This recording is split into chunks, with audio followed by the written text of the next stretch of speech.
Bangladesh football দলের জন্য আসলে কেমন কোচ দরকার? শয়ে শয়ে সিভি পড়ছে, সেখান থেকে আসলে কি ধরনের খুব হাই প্রোফাইল কোচ দরকার, নাকি আমাদের ফুটবলের সঙ্গে মানানসই এরকম কাউকে খুঁজে নেওয়া দরকার?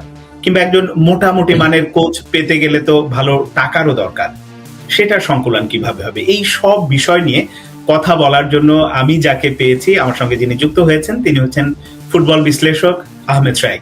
শাইক ভাই, আপনাকে স্বাগত জানাচ্ছি আমার সঙ্গে যুক্ত হবার জন্য। থ্যাংক ইউ সাদ ভাই, না আমাকে আমন্ত্রণ জানানোর জন্য।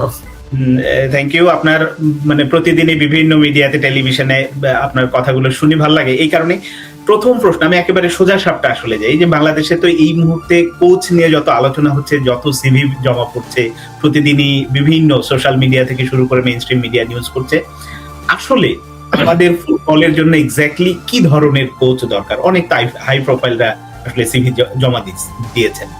আমার মতে এখন আসলে ঠিক যেরকম কোচ দরকার, যে কিনা খুব ভালো ড্রেসিং রুমটাকে কন্ট্রোল করতে পারবে।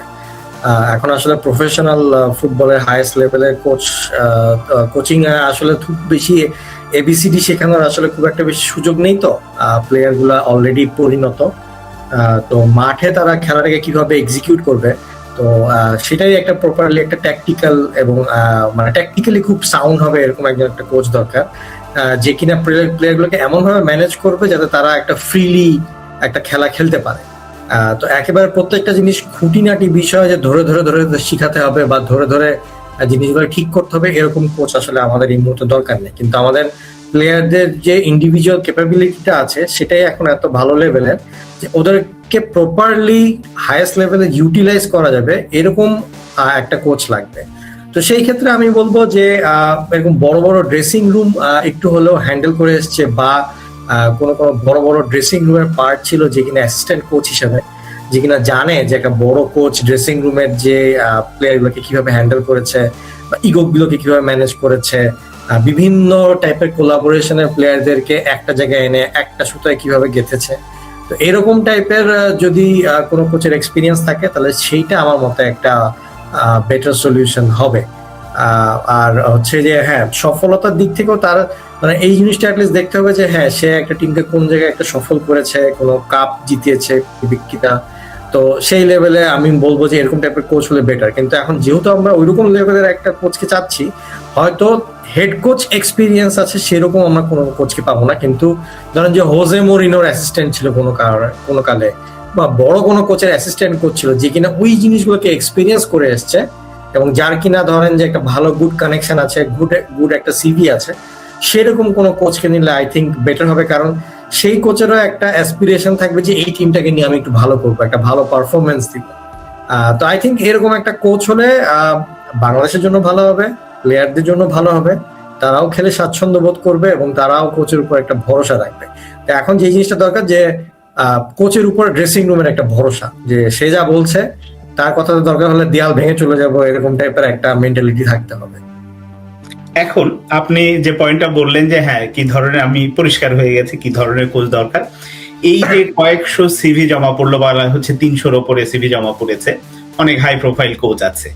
প্রথম একটা তাদের জন্য কি বলবো, বাছাই প্রক্রিয়ার অংশ হিসেবে 3 না 4 সদস্যের একটা 4 সদস্যের সম্ভবত একটা কমিটি করে দিয়েছেন, যারা এটাকে একটা শর্ট লিস্ট করবে, তারপরে ন্যাশনাল টিমস কমিটির কাছে দেবে, তারা চূড়ান্ত সিদ্ধান্ত নেবেন।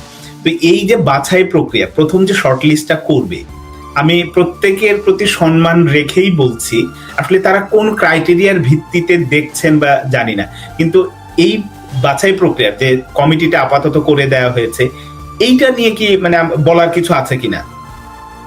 জি, আমি বলবো যে আমি পুরা মানে এটা আমার পার্সোনাল থট প্রসেস, আমি বলবো যে এই যে পুরো প্রক্রিয়াটাই হচ্ছে, আমি I am very impressed with BFF and their decisions on this. Because প্রথমত বাংলাদেশের ইতিহাসে কখনো সার্কুলার দিয়ে কোচ কখনো নেওয়া হয়।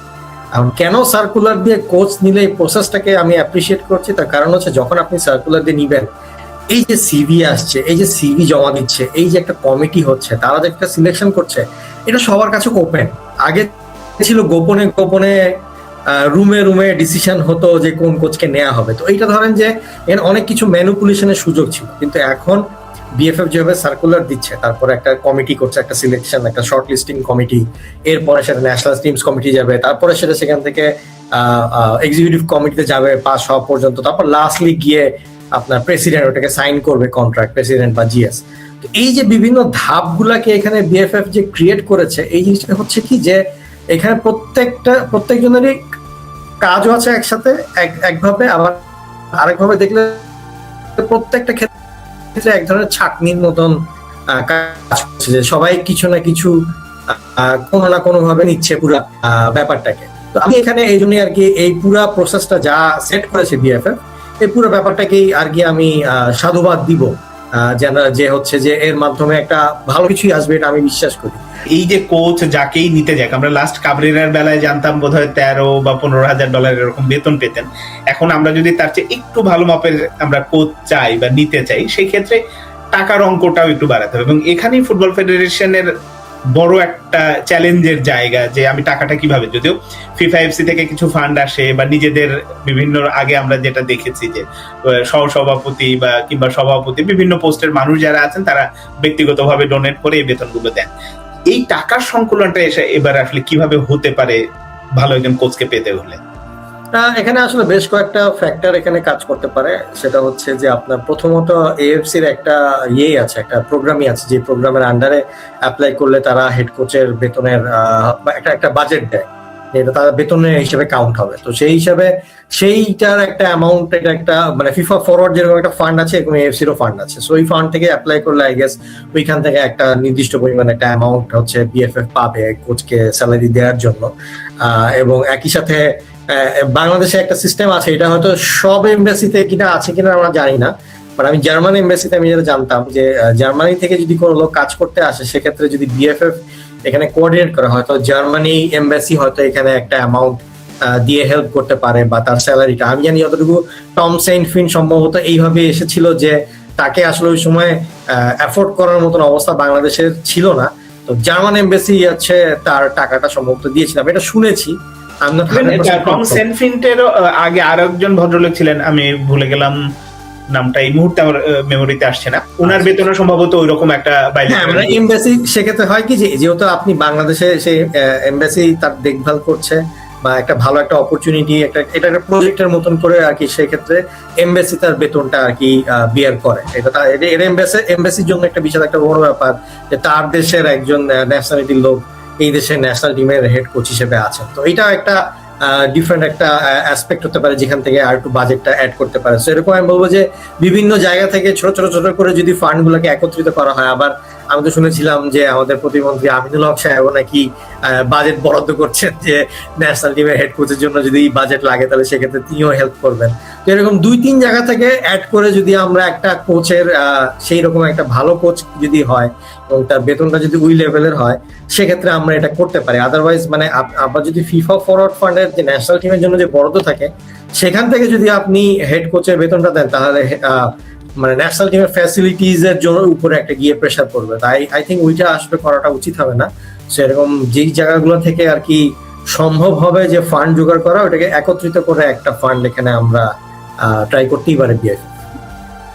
এক্স্যাক্টলি, হ্যাঁ, এটা একটা আমি জানি না ফুটবল ফেডারেশন সেই চেষ্টাটা বা সেই উদ্যোগটা নিচ্ছে কিনা, কারণ এগুলোর জন্য একটা প্রসেসের ভেতরে যখন আপনি ডিসিশন নেবেন যে একজন কোচকে আপনি নিতে যাচ্ছেন, অমুক কোচকে, বা তার আগে এই প্রসেস গুলো মাথায় রাখা বা একটু কাজটা এগিয়ে রাখলে বোধহয় ভালো। সেটা তাবিদাউল সাহেব আসলে করছেন কিনা জানি না, হয়তো করবেন, তাদের মাথায় নিশ্চয়ই আছে। আমরা ছোটরা যদি এইটা ভাবনাটা আসে, নিশ্চয়ই তারা বড় পোস্টে আছে, বড় মানুষ, তারাও হয়তো ভাববেন। এখন নতুন কোচ যেই আসুক, আপনি কি কাবরেরা পরবর্তী একটা ভালো পরিবর্তনের আভাস পান কিনা, যে আসলে আমাদের ফুটবলে হামজা শ্রমিকদের মাধ্যমে যে এক ধরনের একটা পরিবর্তন শুরু হয়েছে, আমরা যদি একজন মানে নিজেদের মানসম্মত বা নিজেদের মতো করে একজন ভালো মানের কোচ নিতে পারি, আসলে একটা ফুটবলের মানে গুণগত ভাবেই আমরা ওপরের দিকে যাওয়ার একটা পথ তৈরি হচ্ছে কিনা? জি, আমি তো মানে আপনি যদি ন্যাশনাল টিম ওয়াইজ বলেন, সেই ক্ষেত্রে হচ্ছে আমি বলবো যে হ্যাঁ, একটা গুণগত মান তো বাড়ছে, এবং আপনাকে আসলে সবসময় কম্পেয়ার করতে হবে যে আগে কি ছিল এখন কি আছে। আমরা যদি কম্পেয়ার করি যে ইংল্যান্ডে জার্মানিতে কি আছে, বাংলাদেশে কি আছে, তাহলে সবসময় আমরা আশাহত হব, কারণ আমাদের ওই রকম ভাবে গত 20-30 বছর ইনফ্রাস্ট্রাকচার বলেন বা ইন্টারেস্ট ওই রকম ছিল না। কিন্তু আপনি যদি বলেন যে এখন 7-8 বছর আগে কি ছিল বা 6 বছর আগে কি ছিল, সেই তুলনায় কিন্তু ফুটবল এখন পজিটিভ একটা মুভমেন্টের দিকে আগাচ্ছে আমি বলবো। আপনি এই যে কোচের এই কথাই বললাম যে সার্কুলারদের নিচ্ছে, এটা কিন্তু আগে হয়নি, তো এটা this is one positive step. এর মধ্যে যে কোচটা আসবে তাকে ওইরকম একটু সময় দিলে বা ওইরকম মানে ক্যাটাগরির একজন কোচ আসলে এবং সে এইসব প্লেয়ার গুলোকে যখন পাবে, এরকম গুড কোয়ালিটি প্লেয়ার যখন পাবে, তার মধ্যে দিয়ে যদি জিনিসটাকে আগিয়ে নিয়ে যাওয়া যায়, আই থিঙ্ক এখানে একটা বেশ পজিটিভ একটা অবশ্যই একটা ব্যাপার আসবে।